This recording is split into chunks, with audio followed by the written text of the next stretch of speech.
মাথামোটা বিজ্ঞানীরা রসুলের কথা শুনে আশ্চর্য হয়ে রসুলের হাদিসগুলোকে গবেষণা করছে। প্রত্যেকটা বিজ্ঞানী আপনি খুঁজে দেখেন রসুলের হাদিসকে গবেষণা করে করে সত্য প্রমাণ করেছে। ইসলামের সুশীতল ছায়াতলে এসে কালিমা পড়ে মুসলমান হতে বাধ্য হয়েছে। বলেন সুবহানাল্লাহ। সেই নবীকে আল্লাহ রাব্বুল আলামিন বানিয়েছেন এমন একজন পার্সন, সেই রাসূল করিম সাল্লাল্লাহু আলাইহি ওয়াসাল্লামের সাথে জীবিত প্রাণী, যদি কোনো প্রাণীকে জবাই করে একদম মেরে ফেলা হয়, এমন কি তরকারি করে যদি রান্না করে খেয়েও ফেলা হয়, সেই প্রাণীটাকেও রসুল যদি আদেশ করেন যে প্রাণী তুমি দাঁড়িয়ে যাও, আল্লাহ রসুলের সাহাবী হাদিস বর্ণনা করেছেন রসুল করিম ইসলাম মৃত প্রাণী যেটাকে জবাই করে আপনি আমি খেয়ে ফেলেছি, ওটাকেও রসুল আদেশ করলে ওই প্রাণীটাও জীবিত হয়ে যায়। সুবহানাল্লাহ। দেখেন হাদিসের মধ্যে এসেছে দালাইলুন নবুওয়াতের মধ্যে ইমাম বাইহাকি এনেছেন 560 নম্বর হাদিস, নাবহানি হুজ্জাতুল্লাহি আলাল আলামিনের মধ্যে এনেছেন 421 পৃষ্ঠা, কাস্তাল্লানি মাওয়াহিবুল লাদুনিয়ার দ্বিতীয় খণ্ডের 578 নম্বর পৃষ্ঠার মধ্যে এনেছেন। এই পৃথিবীর মধ্যে একজন ঐতিহাসিক লেখক আবুল ফিদা ইমাদুদ্দিন ইবনে কাসির রহমাতুল্লাহ আলাইহি আল বিদায়া ওয়ান নিহায়া বিশাল ইতিহাসের কিতাব লিখেছেন। সেই কিতাবের 6তম খণ্ডের 109 নম্বর পৃষ্ঠার মধ্যে উল্লেখ করেছেন জাবির বিন আব্দুল্লাহ রাদিয়াল্লাহু তাআলা আনহু নিজে হাদিস বর্ণনা করছেন, নিজে বলছেন ওয়াকানা রাসূলুল্লাহি সাল্লাল্লাহু আলাইহি ওয়াসাল্লাম, একবার আমি আল্লাহর রাসূল এবং তার সাহাবায়ে কেরামকে দাওয়াত করলাম আমার বাসায়। আমি দেখলাম রাসূল করিম সাল্লাল্লাহু আলাইহি ওয়াসাল্লাম এবং সাহাবায়ে কেরাম কাজ করতে করতে ক্লান্ত হয়ে গেছেন। এই মুহূর্তটা যদি কাজে লাগানো যায়, রাসূল এবং তার সাহাবীকে যদি দাওয়াত করে নিয়ে আপ্যায়ন করানো যায়, কোনো কিছু খাওয়ানো যায়, রাসূল আমার উপর খুশি হয়ে যাবেন। যার উপর রাসূল খুশি তার উপর আল্লাহ খুশি, যার উপর আমার আল্লাহ খুশি তার উপর আল্লাহর জান্নাত ওয়াজিব হয়ে যায়। সুবহানাল্লাহ। সাহাবায়ে কেরাম কত জ্ঞানী ছিলেন দেখেন। তিনি বললেন এই সুযোগটা কাজে লাগাতে হবে। তিনি দৌড়ালেন, গিয়ে বললেন আমার কলিজার টুকরা স্ত্রী, আমাদের তো কোনো কিছু নাই, একটা বকরি আছে, এই বকরিটা জবাই করব। এই মুহূর্তে জবাই করে আমি রসুলকে এবং সাহাবায়ে কেরামকে খাওয়াবো। আমি দেখেছি রসুলটা অভুক্ত, সাহাবায়ে কেরাম অভুক্ত, এই মুহূর্তে খাবালি জান্নাতটা আমি হাতের মধ্যে পেয়ে যাবো রে মা। আমার স্ত্রী তিনি চলে গেলেন, খাসিটা জবাই করলেন। সুবহানাল্লাহ বলেন। খাসি জবাই করার পরে নিয়ে আসলেন রসুলকে দাওয়াত করে। সাহাবায়ে কেরাম আসলেন, হাদিসের মধ্যে এসেছে ওয়াকানা রাসূলুল্লাহি সাল্লাল্লাহু আলাইহি ওয়াসাল্লাম ইয়াকুল, রসুল আসলেন, কথা বলা বন্ধ করেন, মনোযোগ দিয়ে আমার কথা শুনেন। রাসূল করিম সাল্লাল্লাহু আলাইহি ওয়াসাল্লাম সাহাবায়ে কেরামকে নিয়ে গোল করে বসলেন, বসে বললেন কুলু, মন মতো খাবে। সুবহানাল্লাহ বলেন। ওয়ালা তাকসিলু, হাড্ডিগুলা ভাঙবে না, হাড্ডিগুলা আলতো করে খেয়ে এক জায়গার মধ্যে রাখো। সুম্মা ইন্না রাসূলুল্লাহি সাল্লাল্লাহু আলাইহি ওয়াসাল্লাম জামাআল ইযামা ওয়াসাতি ফি জাফনিল ওয়াসাতি ফাওয়াদা ইয়াদাহু আলাইহা সুম্মা তাকাল্লামা লাম আসমা'হু ইল্লা আন্নী আরা শাফাতাইহি তাতাহাররাকান। রাসূল করিম সাল্লাল্লাহু আলাইহি ওয়াসাল্লাম বললেন হাড্ডিগুলা ভাঙবে না। হাড্ডিগুলা ভাঙলেন না, সাহাবায়ে কেরাম একত্রিত করে রাখলেন। রাসূল হাড্ডির পাশে গেলেন, হাড্ডির দিকে তাকালেন, তাকিয়ে রাসূল যেন কি বললেন আমি শুনি নাই। সাহাবী বলছেন রাসূল কি পড়েছেন, ঠোঁট নাড়িয়ে বুঝতেছি আমি বুঝেছি কিছু পড়েছেন, কি পড়েছেন শুনি নাই। তারপর রাসূল হাড্ডির মধ্যে একটা ফুঁক দিলেন। রাসূল ফুঁক দিতে দেরি হয়েছে, যেই খাসিটা যেই বকরিটা জবাই করে এই মুহূর্তে সাহাবীদেরকে খাওয়িয়েছি, হুবহু একটা বকরি দাঁড়িয়ে গেছে। সুবহানাল্লাহ। তিনি বলছেন আল্লাহর রাসূল আমাকে ডাক দিলেন, ডাক দিয়ে বললেন ও আমার সাহাবী এদিকে আসো, খুদ শাতাকা ইয়া জাবের, ও আমার সাহাবী জাবের নাও, এই দেখো তোমার বকরি, যেই বকরিটা এই মুহূর্তে জবাই করে আমাকে খাওয়িয়েছিলে, নাও এটা তুমি ধরে তোমার বাসার মধ্যে নিয়ে যাও, এটা এখন বরকতময় হয়ে গেছে। সুবহানাল্লাহ বলেন। এটা তোমার বাসার মধ্যে নিয়ে যাও। তিনি বললেন আমি গেলাম, যাওয়ার পরে যখনই আমার স্ত্রী দেখলেন আমার হাতের মধ্যে ওই বকরিটা, যেই বকরি কিছুক্ষণ পূর্বে রাসূলকে আমি জবাই করে খাইয়েছি, স্ত্রী অবাক হয়ে বললেন মা হাযিহি ইয়া জাবের, ও জাবের এটা কি? আল্লাহু আকবার বলেন। এটা অবাক হওয়ার বিষয় কিনা বলেন না? একটু আগেই তো এটা চোখের সামনে জবাই করা হয়েছে, হুবহু বকরি তোমার কাছে কেমনে আসলো স্বামী? তিনি বললেন শোনো, ওয়াল্লাহি আল্লাহর শপথ করে বললাম, শাতানাল্লাতি যাবাহনাহা লিরাসূলিল্লাহি সাল্লাল্লাহু আলাইহি ওয়াসাল্লাম। আদরের স্ত্রী শোনাব, ইতিপূর্বে এই বকরিটাই আমি নিজ হাতে জবাই করে রাসূলকে দিয়েছি, কিন্তু আমি দেখলাম রাসূল সাহাবীদেরকে বললেন হাড্ডিগুলা ভাঙবে না, একত্রিত করে রাখো। দা আল্লাহ ফাহইয়াহা। তারপর রাসূল কি পরে যেন ডাক দিলেন ওই মৃত যেটা নাকি খেয়ে পেটে চলে গেছে, শুধু হাড্ডির উপর আল্লাহর রাসূল আদেশ করলেন, পুরো হাড্ডিটা পরিবর্তন হয়ে গেল, আমার হুবহু একটা বকরি একটা খাসি দাঁড়িয়ে গেল। সুবহানাল্লাহ। সেই দিন জাবের রাদিয়াল্লাহু তাআলা আনহুর স্ত্রী বললেন, আনা আশহাদু আন্নাহু রাসূলুল্লাহ সালাস মাররাতিন, তিনবার বললেন, খোদার কসম আল্লাহে আমি সাক্ষ্য দিচ্ছি নিঃসন্দেহে তিনি আল্লাহর পক্ষ থেকে প্রেরিত নবী এবং রাসূল, তাতে কোনো সন্দেহ নাই। সুবহানাল্লাহ। এই পৃথিবীর মধ্যে কিছু জিনিস একদম কান খাড়া করে শুনেন, পরে আবার বলবেন হুজুর কি উল্টো পাল্টো ওয়াজ কইরা গেছে, কারণ আপনাদের তো মনোযোগ থাকে না মাহফিলের দিকে। আমি কি বলি শুনবেন, আমার সাথে পার্টিসিপেট করবেন, যেই কথা বলবো ওই কথা আবার রিপিট করবেন আমাকে, পারবেন ইনশাল্লাহ? দেখেন এই পৃথিবীর মধ্যে গ্রহণযোগ্য কথা বুঝবেন, গ্রহণযোগ্য অ্যাকসেপ্টেড পূর্ণাঙ্গ জীবন বিধান একটা মানুষের জন্ম থেকে নিয়ে মৃত্যু পর্যন্ত গাইডলাইন যদি কোনো ধর্ম দিতে পারে তার নাম হচ্ছে ইসলাম। তার নাম কি? এই পৃথিবীর মধ্যে যদি গ্রহণযোগ্য আল্লাহর কাছে কোনো দিন থাকে, শুধু ধর্ম না জীবন ব্যবস্থা থাকে, তার নাম কি? যেমন আল্লাহ বলছেন ইন্নাদ দীনা ইনদাল্লাহিল ইসলাম, আল্লাহর কাছে গ্রহণযোগ্য অ্যাপ্রুভড অ্যাকসেপ্টেড দিন ধর্ম, সেটার নাম হচ্ছে ইসলাম। অন্যত্র আল্লাহ বলছেন ওমান ইয়াবতাগি গায়রাল ইসলামি দীনান ফালান ইউকবালা মিন, যদি কেউ দিন ইসলাম ছাড়া অন্য কোনো ধর্ম অন্য কোনো জীবন ব্যবস্থা গ্রহণ করে সেটা আল্লাহ গ্রহণ করবেন। অন্য আয়াতে আল্লাহ বলেছেন আল ইয়াউমা আকমালতু লাকুম দীনাকুম ওয়া আতমামতু আলাইকুম নি'মাতি ওয়া রাদিতু লাকুমুল ইসলাম দীনা। আল্লাহ রাব্বুল আলামিনের কাছে কমপ্লিট পূর্ণাঙ্গ একদম পরিপূর্ণ লাভ করেছে যেই ধর্ম, সেটার নাম হচ্ছে ইসলাম। আল্লাহ যেটা নিয়ামত হিসেবে দিয়েছেন সেটা ইসলাম, আল্লাহ যেটার উপরে খুশি হয়েছেন সেটার নাম ইসলাম। বলেন সুবহানাল্লাহ। এই দিন ইসলামটা ভিত্তি করে আছে, ভর করে আছে পাঁচটি খুঁটির উপরে। কয়টি খুঁটির উপরে? এই মাহফিলের প্যান্ডেল করতে গিয়ে বিভিন্ন খুঁটি ব্যবহার করা হয়েছে। খুঁটি ছাড়া এই মাহফিলটার প্যান্ডেল কি দাঁড়াবে? দিন ইসলামটা কথা বুঝবেন কি বলছি, দিনটা ইসলামটা ভর করে আছে পাঁচটি জিনিসের উপরে। কয়টা জিনিসের উপর? সহিহুল বুখারীর মধ্যে আবু আব্দুল্লাহ মুহাম্মদ ইবনু ইসমাইল ইবনু ইব্রাহিম ইবনুল মুগীরা আল বদরিসবা আল জুফি আল ইয়ামানি আল বুখারী রাহিমাহুল বারি, তার বুখারী এটা আল জামি' আল মুসনাদ আস সহিহ আল মুখতাসার মিন উমুরি রাসূলিল্লাহি সাল্লাল্লাহু আলাইহি ওয়াসাল্লাম মিন সুনানিহি ওয়া আইয়ামি, এটা হচ্ছে সর্বশ্রেষ্ঠ হাদিসের একটা কিতাব। সেই কিতাবের মধ্যে এই হাদিসটা ইমাম বুখারী আলাইহির রাহমা কোট করেছেন। এমনকি এই হাদিসটা সহিহুল মুসলিমের মধ্যে মুসলিম ইবনুল হাজ্জাজ আল কুশাইরি রাহমাতুল্লাহ আলাইহি এনেছেন। আব্দুল্লাহ ইবনে আমর রাদিয়াল্লাহু হাদিস বর্ণনা করেছেন, আল্লাহর হাবিব বলেছেন বুনিয়াল ইসলামু আলা খামসিন, দিন ইসলামটা ভর করে আছে পাঁচটি খুঁটির উপরে। কয়টি খুঁটির উপরে? এক নাম্বার হচ্ছে কালিমা। কি জুড়ে বলেন? কালিমা। আশহাদু আল্লা ইলাহা ইল্লাল্লাহ ওয়া আশহাদু আন্না মুহাম্মাদার রাসূলুল্লাহ। দুই নাম্বার হচ্ছে নামাজ, তিন নাম্বার হচ্ছে রোজা, চার নাম্বার হচ্ছে সিয়াম, পাঁচ নাম্বার হচ্ছে যাকাত। এই পাঁচটা খুঁটির উপরে ইসলাম ভর করে আছে। কি ভর করে আছে? কথা বুঝতে পেরেছেন? এবার ইসলামের ভিতরে ঢুকি, ইসলামের ভিতরে যদি কেউ ঢুবে খেয়ে প্রবেশ করে তাহলে তার উপর শরিয়া আবশ্যক হয়ে যায়। কি আবশ্যক হয়ে যায়? মনে করেন একজন হিন্দুর উপর কি নামাজ ফরজ? কথা বলেন আমার সাথে। রমাদানের সিয়াম ফরজ। সে যদি যাকাত দেওয়ার ক্ষমতাবান হয় তার উপর যাকাত ফরজ।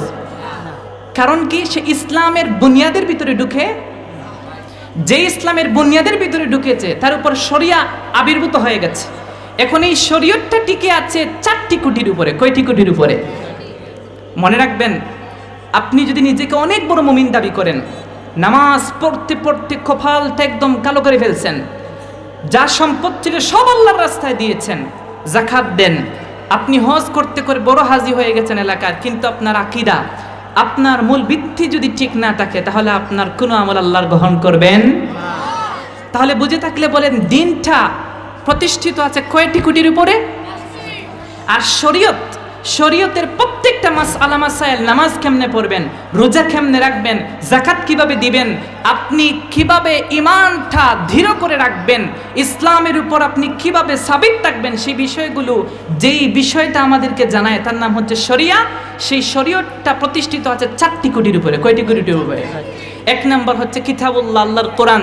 2 নম্বর সুন্নাতুর রাসূলিল্লাহ, আল্লাহর রাসূলের সুন্নাত, আল্লাহর রাসূলের সুন্নাত। 3 নম্বর হচ্ছে ইজমাউল উম্মাহ, রেসপেক্টেড ওলামায়ে কেরাম যারা ইতিপূর্বে গত হয়ে গেছেন, বর্তমান আলেম না, রেসপেক্টেড লেকচারার যারা ছিলেন ইতিপূর্বে, যারা ইন্তেকাল করেছেন, আমাদেরকে গাইডলাইন দিয়ে গেছেন তারা।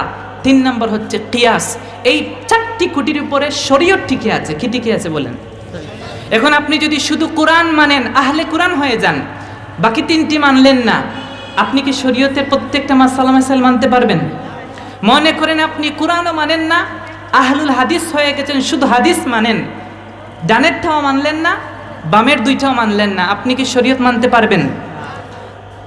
মনে রাখবেন 4টি কোটি আপনাকে কি করতে হবে? কথা বুঝতে পেরেছেন? এবার মূল আলোচনায় ঢুকি। দেখেন, এই পৃথিবীর মধ্যে আল্লাহ রাব্বুল আলামিন আমাদেরকে সৃষ্টি করেছেন তার গোলামের জন্য। ইবাদত কিভাবে করব? এশার নামাজ পড়ে এসেছেন, এশার নামাজের কথা কি পবিত্র কোরআনে আছে? কথা বলেন, নাই। নামাজের কথা কোরআনে আছে। যদি আমি ধরি এশার নামাজের কথাও কোরআনে আছে, কিন্তু এশার নামাজ কখন পড়তে হবে, কয় রাকাত পড়তে হবে, কোন পদ্ধতিতে পড়তে হবে, সেই কথা কি কোরআনে আছে? আমরা সেটা কিভাবে পেয়েছি? হাদিসের মাধ্যমে। হাদিসটা কি? আল হাদিসু মা উদিফা ইলান নবী সাল্লাল্লাহু আলাইহি ওয়াসাল্লাম মিন কাউলিন আও ফি'লিন আও তাকরীরিন।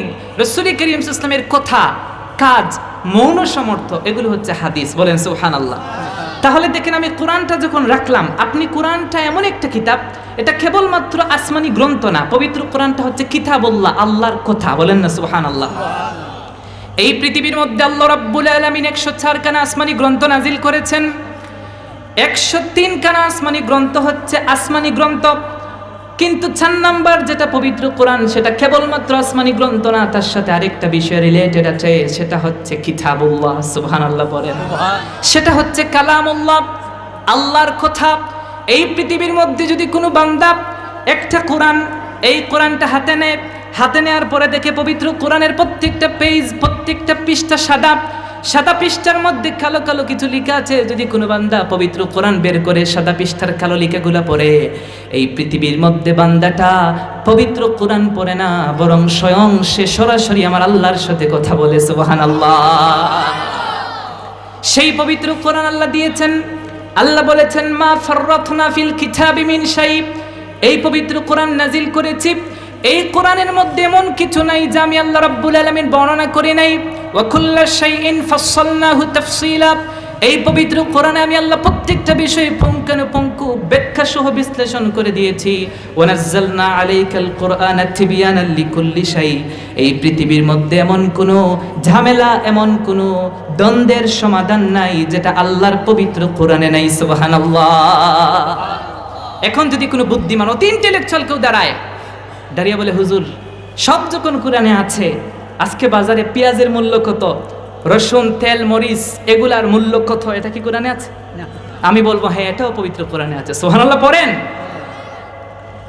আপনি আমাকে বলবেন, হুজুর আপনি যে বললেন পবিত্র কোরআনে সব আছে, আজকে বাজারে কত টাকা আলু বিক্রি হয়, চাল কত টাকা বিক্রি হয়, সেটা কি পবিত্র কোরআনে আছে? হ্যাঁ, অবশ্যই আছে। আপনি বলবেন, আপনি বলেন তো দেখি। আমি বলবো, আসেন, আপনি যখন আমার কাছে এসে জিজ্ঞেস করবেন আজকে বাজারে আলুর কেজি কত, চালের কেজি কত, আমি তখন আপনাদের পাশের যে বাজারের দোকানদার আছে, সেই মুদির দোকানের কাছে আমি কল দিব, অথবা বাজার কমিটির কাছে কল দিয়ে জিজ্ঞেস করব, ভাই বলেন তো আজকে বাজারে আলুর দাম কত, পেঁয়াজের দাম কত, চালের দাম কত। তিনি আমাকে বলে দিবেন অত টাকায় আজকে বিক্রি হচ্ছে। আমি বলবো, আজকে বাজারে আলুর দাম অত, চালের দাম অত। আপনি বলবেন, হুজুর এটা তো হলো না, আপনি বলেছেন পবিত্র কোরআনে আছে, কিন্তু আপনি তো কোরআন থেকে বলেন নাই। আমাদের পাশের দোকানদার অথবা দোকানের যেই কর্মচারী, কর্মকর্তা তাকে জিজ্ঞেস করে জেনেছেন, এটা তো কোরআন থেকে হলো না। আমি বলবো, আলাইসা তাকরাউল কোরআন, আপনি কি আল্লাহর পবিত্র কোরআন পড়েন না? দেখেন, পবিত্র কোরআন খুলেন, আল্লাহ রাব্বুল আলামিন এই পবিত্র কোরআনুল কারীমের মধ্যে বলে দিয়েছেন, ফাসআলু আহলায যিকরি ইন কুনতুম লা তা'লামুন। ওরে আমার উম্মতেরা শোনো, আল্লাহ বলছেন আমার বান্দারা কান পেতে শোনো, এই পৃথিবীর মধ্যে যদি কোনো বিষয় তোমরা না জানো, তোমাদের যদি অজ্ঞতা থাকে, তোমরা যদি কোনো বিষয় সম্পর্কে অজ্ঞ থাকো, ফাসআলু, তাহলে তোমরা প্রশ্ন করো, জিজ্ঞেস করো আহলায যিকির, যারা জানে, ইন কুনতুম লা তা'লামুন, যদি তোমরা না জানো। সুবহানাল্লাহ। আমার পবিত্র কোরআন বলছে যেটা তুমি জানো না, যারা জানে তাদেরকে জিজ্ঞেস করে জেনে নাও। আমাকে আপনি বলেছেন আমি জানি না, যে জানে তাকে জিজ্ঞেস করে জেনে নিয়েছি, এটা বলেছে কে? জোরে বলেন। তাহলে এটা কোরআন থেকে হলো কিনা বলেন? কারণ কোরআনের কাছে আসলে আপনি সব সমস্যার সমাধান পাবেন, তবে কথা হলো সরাসরি কোনো কিছু পাবেন। এই পবিত্র কোরআন এটা ব্যাখ্যা করতে হয়, বিশ্লেষণ করতে হয়, ঠিক কিনা বলেন? এই পৃথিবীর মধ্যে আল্লাহ কোরআন দিয়েছেন, সাথে একজন শিক্ষক দিয়েছেন। আপনার সন্তানকে আপনি মাদ্রাসায় পড়ান, স্কুলে পড়ান, ইউনিভার্সিটি কলেজে পড়ান। আপনার সন্তান বুদ্ধিমান, ইন্টেলেকচুয়াল, একটা এডুকেটেড ছেলে, তাকে যখন আপনি কোনো একটা ক্লাসের মধ্যে এডমিটেড করেন, যখন এডমিশনে যায় তখন তাকে কিতাব দেওয়া হয়, বই দেওয়া হয়, হয় কিনা? কথা বলেন। কিন্তু আপনি সন্তানকে বই দেওয়ার পরে কি বলেন? বাবা আজকে থেকে মাদ্রাসায় যেতে হবে না, স্কুলে যেতে হবে না, এই ঘরে বসে বসে তোমার কাছে বই আছে, তোমার বই পড়ে পড়ে তুমি পরীক্ষা দিবে, তুমি অনেক বড় শিক্ষিত হবে। এটা আদৌ সম্ভব হবে? শিক্ষক ছাড়া একটা বাংলা বই আপনার সন্তান পড়ে না, পড়তে পারে না, আর যদি পড়ে তাহলে গুমরাহ হবে, ঠিক কিনা বলেন? আল্লাহ রাব্বুল আলামিন পবিত্র কোরআন নাজিল করেছেন আরবি ভাষায়। এই পবিত্র কোরআন কেবলমাত্র আরবের জন্য আল্লাহ নাজিল করেন নাই।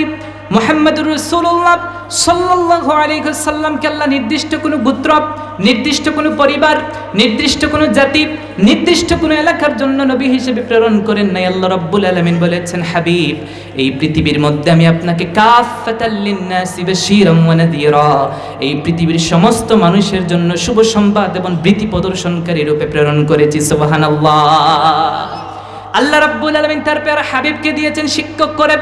রাসূল বলেছেন, বুইস্তু মুআল্লিমান, শোনো আমার উম্মত, এই পৃথিবীর মধ্যে আমি রাসূল তোমাদের জন্য শিক্ষক হয়ে এসেছি। রাসূল অন্যত্র বলেছেন, বুইস্তু লিউতাম্মিমা মাকারিমাল আখলাক, আমার উম্মতেরা শোনো, এই পৃথিবীর মধ্যে উত্তম চরিত্রের পূর্ণতা দানকারী রূপে আমি মুহাম্মদ সাল্লাল্লাহু আলাইহি ওয়াসাল্লাম এই পৃথিবীর মধ্যে আগমন করেছি। সুবহানাল্লাহ। এই পবিত্র কোরআন আপনি বুঝবেন না, এই পবিত্র কোরআন একা একা পড়তে গেলে ধ্বংস হবেন, আপনি প্রভ্রষ্ট হয়ে যাবেন। এর জন্য একজন নবী দিয়েছেন, আর এই নবী আল্লাহ রাব্বুল আলামিনের অন্যান্য নবীদের মতো না। তিনি কেবল নবী ছিলেন না, তার মধ্যে দুইটা সফটওয়্যার ইনস্টল ছিল, একটা ছিল নবী আর একটা ছিল রাসূল। সুবহানাল্লাহ। আপনার আমার নবী রাসূল আরবি সাল্লাল্লাহু আলাইহি ওয়াসাল্লাম কেবলমাত্র নবী ছিলেন না, তিনি ছিলেন আল্লাহর রাসূল। সুবহানাল্লাহ পড়েন। এই পৃথিবীর মধ্যে আল্লাহ রাব্বুল আলামিনের প্যারা হাবিবকে আল্লাহ রাব্বুল আলামিন রাসূল বানিয়ে প্রেরণ করেছেন। মনে রাখবেন, যিনি নবী তিনি রাসূল নন, যিনি রাসূল তিনি নবী এবং রাসূল। সুবহানাল্লাহ। সেই নবীকে আল্লাহ রাব্বুল আলামিন অন্যান্য নবীদের মতো করে বানান নাই। এই পৃথিবীতে যত নবী এসেছেন, যত রাসূল এসেছেন, সমস্ত নবী রাসূল সম্মানিত ছিলেন। তাদের সম্মান তাদের কওমের কাছে রহমত হিসেবে এসেছিলেন। সুবহানাল্লাহ পড়েন। সমস্ত নবী রাসূল তাদের কওমের জন্য, তাদের উম্মতের জন্য রহমত ছিলেন, কেবলমাত্র তাদের উম্মতের জন্য রহমত। আর আল্লাহ রাব্বুল আলামিন আপনাকে আমাকে যে নবী দিয়েছেন, তিনি কেবলমাত্র নির্দিষ্ট কোনো মানুষের, নির্দিষ্ট কোনো জাতির জন্য রহমত নয়। দেখেন পবিত্র কোরআনুল কারীম সূরাতুল আম্বিয়ার 107 নম্বর আয়াতে আল্লাহ রাব্বুল আলামিন বলছেন, এর আগে আসেন পবিত্র কোরআনুল কারীম আল্লাহ নাজিল করেছেন। নাজিল করার পরে পবিত্র কোরআনুল কারীমের পাণ্ডুলিপির মধ্যে প্রথম একটা সূরা, সূরাতুল ফাতিহা, এই পবিত্র কোরআনুল কারীম আল্লাহ স্টার্ট করেছেন বিসমিল্লাহির রহমানির রহিম, আলহামদুলিল্লাহি রাব্বিল আলামিন। সুবহানাল্লাহ পড়েন। একটু মনোযোগ দিয়ে আমার কথা কান খাড়া করে শুনেন। আল্লাহ রাব্বুল আলামিন বলেছেন আলহামদুলিল্লাহ, সমস্ত প্রশংসা রাব্বিল আলামিন, গোটা আলমের প্রতিপালক রব। রব মানে লালন পালনকারী, যিনি লালন পালন করেন। গোটা জমিনটা না, বরং আল্লাহর গোটা মাখলুকটা যিনি কন্ট্রোল করেন সেই রবের প্রশংসা আল্লাহ পবিত্র কোরআনে বলেছেন রব্বুল আলামিন। আর তারপর হাবিব সম্পর্কে বলেছেন ওয়ামা আরসালনাকা ইল্লা রাহমাতাল লিল আলামিন। আল্লাহ বলেছেন আমি হচ্ছি রব্বুল আলামিন, গোটা মাখলুকাতের জন্য রব। আর আপনি কেবলমাত্র আরবের জন্য, আপনি কেবলমাত্র নির্দিষ্ট একটা এরিয়ার জন্য রহমতান নবী নন, বরং আপনি হচ্ছেন আমি যতটুকু জায়গার জন্য রব, আপনি ততটুকু জায়গার জন্য রহমত। সুবহানাল্লাহ। আমি এতগুলো কথা আপনাকে কেন বোঝাচ্ছি, একটু কান খাড়া করে শোনেন। মূল বিষয়টা বোঝাতে গেলে অনেকগুলো জায়গা আমি যেতে হচ্ছে। আল্লাহ রাব্বুল আলামিন পবিত্র কোরআনুল কারীম নাজিল করেছেন আরবি ভাষায়। এই পবিত্র কোরআন একা একা যদি কোনো মানুষ পড়ে তাহলে মানুষটা বুঝতে পারে না, যদি বুঝতে পারে তাহলে গুমরা হবে, কারণ একা একা পড়লে ধ্বংস হবে। ঠিক কিনা বলেন? মনে করেন আপনার একটা গাড়ি আছে, সেই গাড়ি যদি আপনি ড্রাইভ করতে না জানেন তাহলে আপনি ড্রাইভার রাখবেন কিনা? কথা বলেন না কেন? আপনি যদি সেই গাড়ি আপনি নিজে ড্রাইভ না চিনে ড্রাইভিং সিটে বসে ড্রাইভ করেন, গাড়ি অ্যাক্সিডেন্ট হবে কিনা বলেন? আল্লাহ রাব্বুল আলামিন তার প্যারা হাবিবকে বানিয়েছেন নবী, বানিয়েছেন রাসূল, বানিয়েছেন রহমত। সুবহানাল্লাহ পড়েন। এরপরে আল্লাহ রাব্বুল আলামিন তার প্যারা হাবিবকে বানিয়েছেন শাঈর, শরীয়ত প্রবর্তক। সুবহানাল্লাহ পড়েন।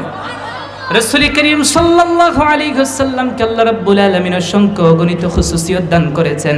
এক নাম্বার খুসুসিয়ত হলো রাসূল করিম সাল্লাল্লাহু আলাইহি ওয়াসাল্লাম হচ্ছেন শাঈর।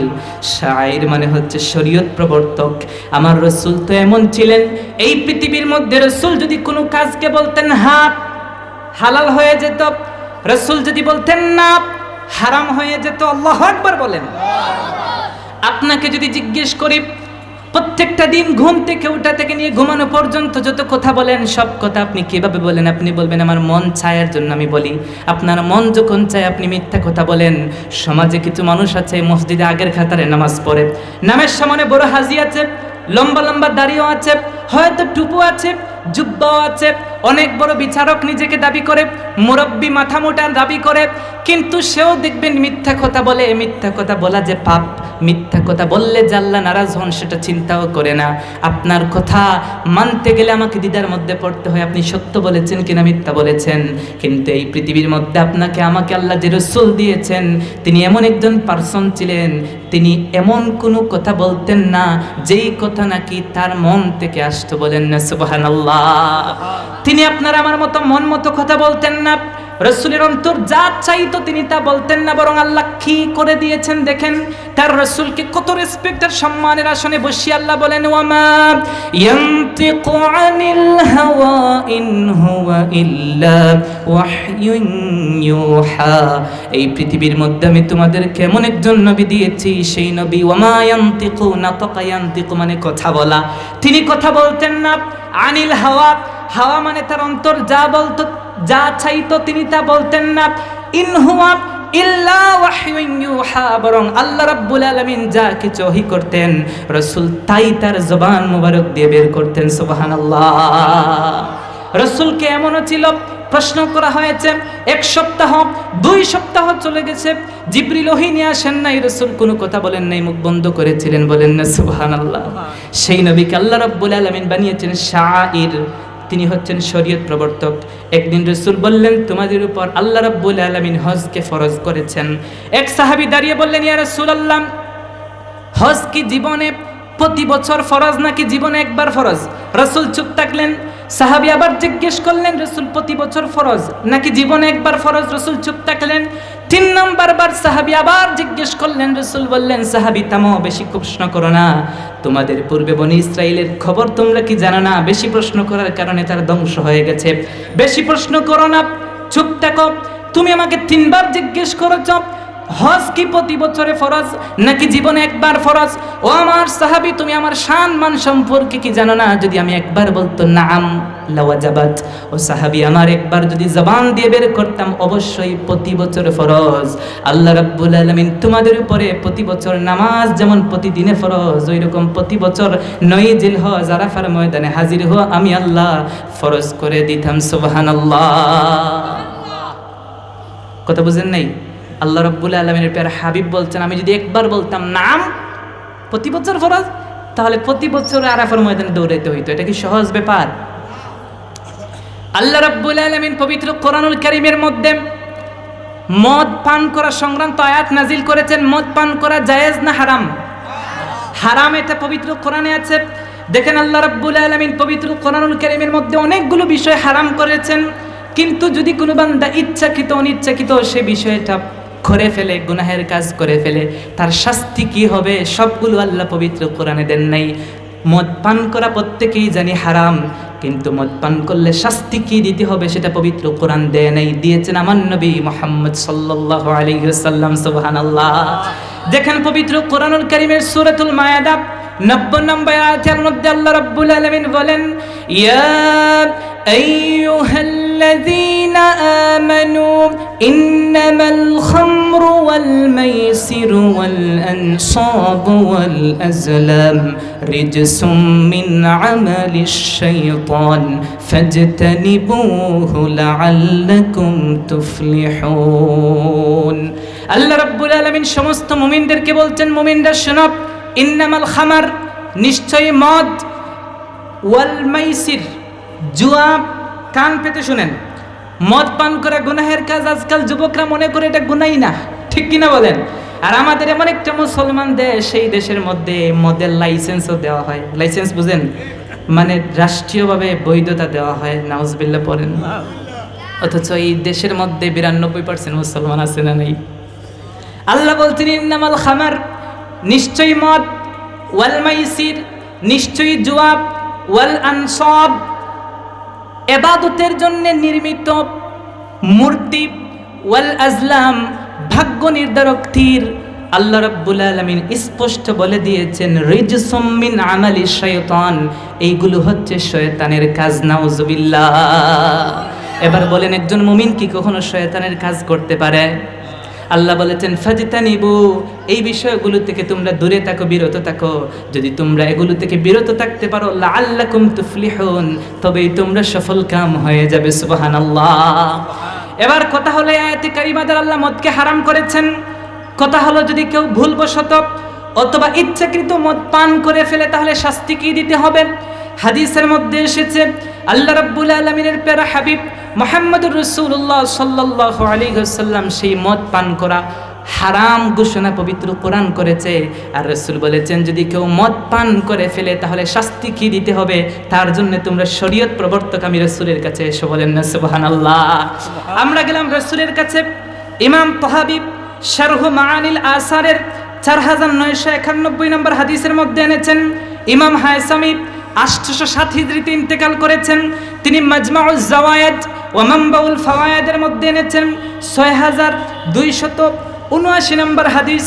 আব্দুল্লাহ ইবনু আমর রাদিয়াল্লাহু হাদিস বর্ণনা করেছেন। তিনি বলেন, আন্না রাসূলুল্লাহ সাল্লাল্লাহু আলাইহি ওয়াসাল্লাম قال মান শারিবা বাসকাতা খামরিন ফাজলিদুহু 80।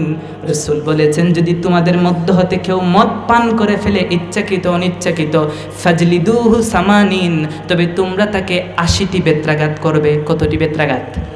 এটা বলেছেন কে? রাসূল বলেছেন কে? এটা পবিত্র কোরআন বলেছে।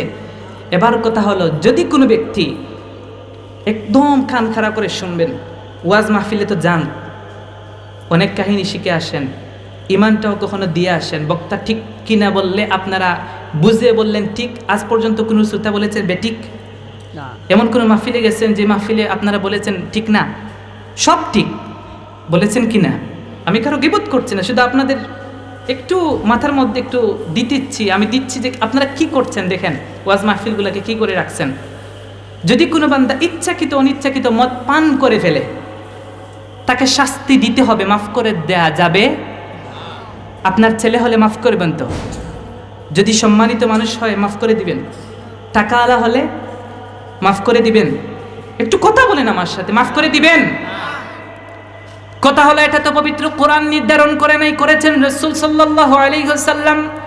এবার যদি কোনো মাথা মোটা দাঁড়িয়ে বলে আমি আহলুল কোরআন, একদল বের হয়েছে আহলে কোরআন নিজেকে দাবি করে, কিন্তু পবিত্র কোরআন মানতে গিয়ে রাসূলের হাদিস মানে না। তাকে যদি জিজ্ঞেস করি, আসো আমার পাশে বসো, তুমি বলেছো পবিত্র কোরআন ছাড়া কোনো কিছু মানো না, এই যে মদটা আল্লাহ রাব্বুল আলামিন হারাম করেছেন, যদি আমি মদ পান করি তুমি আমাকে কি শাস্তি দিবে? আসো। সারা কোরআন ঘাটাঘাটি করলে শাস্তি পাবে? একটু কথা বলেন না আপনারা। যদি না পায় তাহলে তো আমাকে শাস্তি দেবে না, আমাকে শাস্তি না দিলে পরের দিন আরো 2 গ্লাস বলন খাইবো, ঠিক কিনা বলেন? কিন্তু রসুলের কাছে যদি যায় তাহলে দেখেন রসুল বলে দিয়েছেন কেউ যদি মদ পান করে তাকে 80টি বেত্রাঘাত করতে হবে। রসুল বলেছেন 80টি বেত্রাঘাত করতে হবে, বলেছেন বলেই এটা শরীয়ত হয়ে গেছে। সুবহানাল্লাহ। এখন যদি কোনো একজন বান্দা এটা অবস্বীকার করে যে 80টি বেত্রাঘাত করার দরকার নাই, রসুল বলেছেন বলে, খোদার কসম সেই ইমানদার হতে পারবে। এবার আসেন আল্লাহ রাব্বুল আলামিনের প্যারা হাবিব মুহাম্মদুর রাসূলুল্লাহ সাল্লাল্লাহু আলাইহি ওয়াসাল্লাম তার জামানায় নিজে মদ পানকারীর শাস্তি দিয়েছেন। আব্দুর রাজ্জাক সানাআনী রাহমাতুল্লাহ আলাইহি মুসান্নাফ আব্দুর রাজ্জাকের মধ্যে এনেছেন 13548 নম্বর হাদিস। আল্লাহ রাদিয়াল্লাহু তাআলা আনহু হাদিস বর্ণনা করেছেন, তিনি বলেন, আন্না রাজুলান, এক ব্যক্তি আসলো, উতিয়া বিরাজুলিন কাদ শারিবাল খামরা, একজন ব্যক্তিকে ধরে নিয়ে আসা হলো রাসূলের দরবারে যে নাকি মদ পান করেছে। আসার পর বলা হলো রাসূল এই ব্যক্তিটা মদ পান করেছে। ফাজালাতাহু বিজারিদাতাইন নাহওয়া 40। রাসূল করিম সাল্লাল্লাহু আলাইহি ওয়াসাল্লাম তাকে মাফ করে দেন নাই। রাসূল করিম সাল্লাল্লাহু আলাইহি ওয়াসাল্লাম 2টা বেত একত্রিত করে তাকে 40টি বেত্রাঘাত করেছেন। কয়টা বেত দিয়ে? 2টা বেত একত্রিত করে 40টি দিয়েছেন। বেত হয়েছে কতটি? এই তো আপনারা ভালোই বুঝেন, একটু জোরে বলেন কতটি হয়েছে? ওয়া ফাআলাহু আবু বকরিন, আবু বকর রাদিয়াল্লাহু আনহু জামানায় এই আইন চালু ছিল। ফালাম্মা কানা উমর, যখন উমর রাদিয়াল্লাহু খেলাফত আসলো, ইস্তাশারান নাস, হযরত উমর সমস্ত সাহাবায়ে কেরামকে নিয়ে বৈঠক করলেন, মত বিনিময় করলেন যদি কেউ মদ পান করে তাকে কি শাস্তি দেওয়া যায়।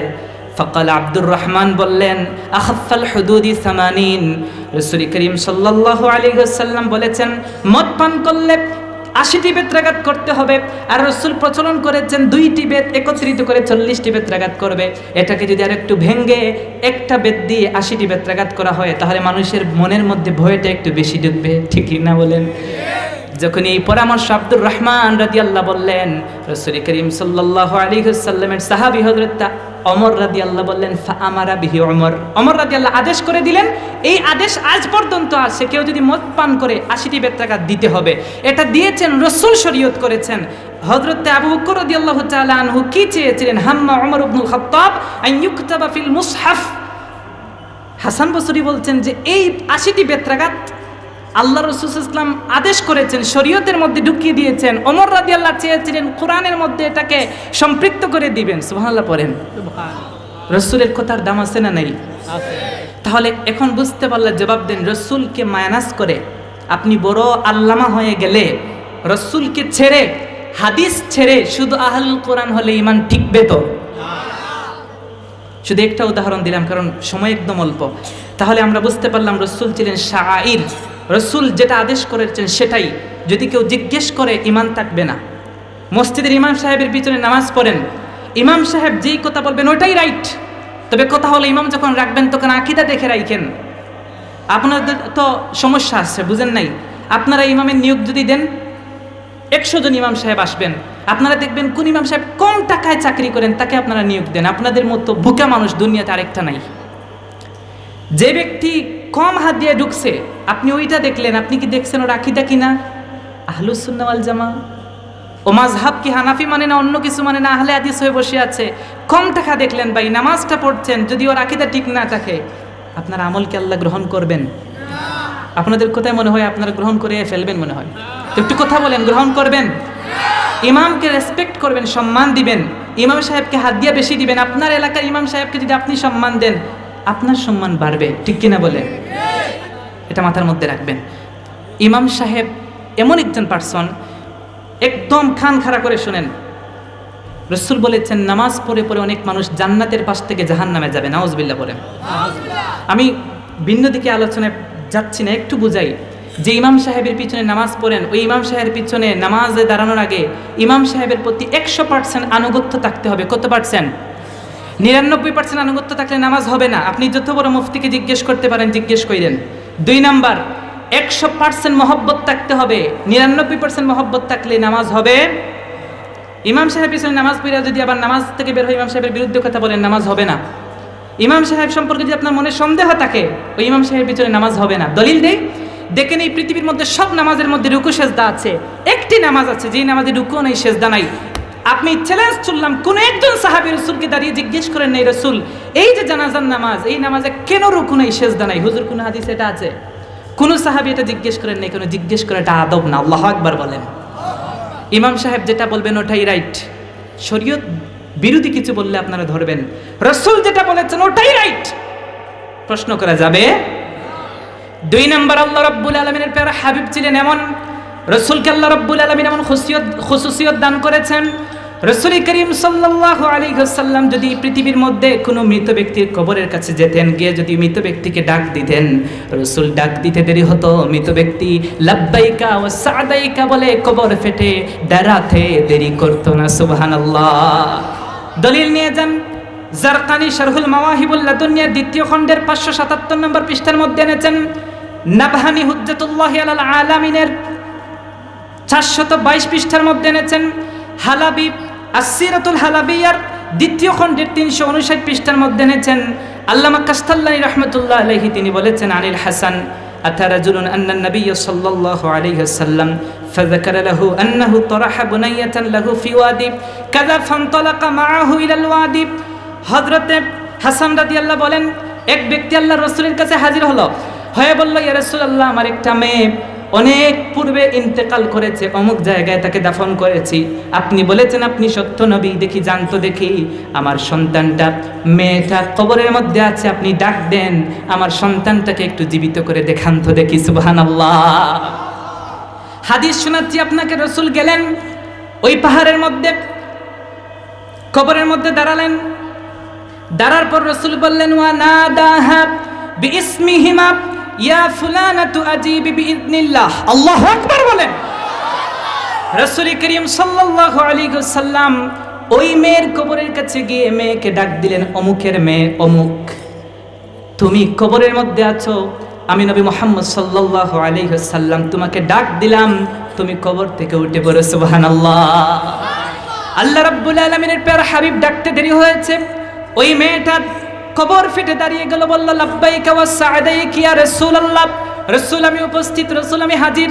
রাসূল বললেন, ও মেয়ে কান পেতে শোনো, এই পৃথিবীর মধ্যে যখন তুমি ইন্তেকাল করো তখন তোমার মা বাবা বিধর্মী ছিল, ইসলাম কবুল করে নাই। এখন তোমার মা বাবা ইসলাম গ্রহণ করেছে। ফাইন্না আবাওয়াইকি কাদ আসলামা ফাইন্না হাবাবতি আন আরাদ্দাকা আলাইহিমা। যদি তুমি চাও আমি রাসূল পারমিশন দিয়ে দেব, আর কবরে যেতে হবে না, বাকি জীবন তোমার মুসলমান মা বাবার সাথে জমিনের মধ্যে তুমি কাটাবে। তুমি যদি চাও তোমাকে আর কবরে দিব না। কথা বুঝবেন, রাসূল বলছেন আর কবরে যেতে হবে না, বাকি জীবন তোমার মুসলমান হয়েছেন মা বাবা, তাদের সাথে তুমি কাটাতে পারো তুমি যদি চাও। কিন্তু মেয়েটা এমন একটা জবাব দিয়েছেন আপনি কল্পনাও করতে পারবেন না। মেয়েটা বলল, লা হাজাতা লি ফিহিমা ওয়াজাতুল্লাহ খাইরান লি মিনহুমা।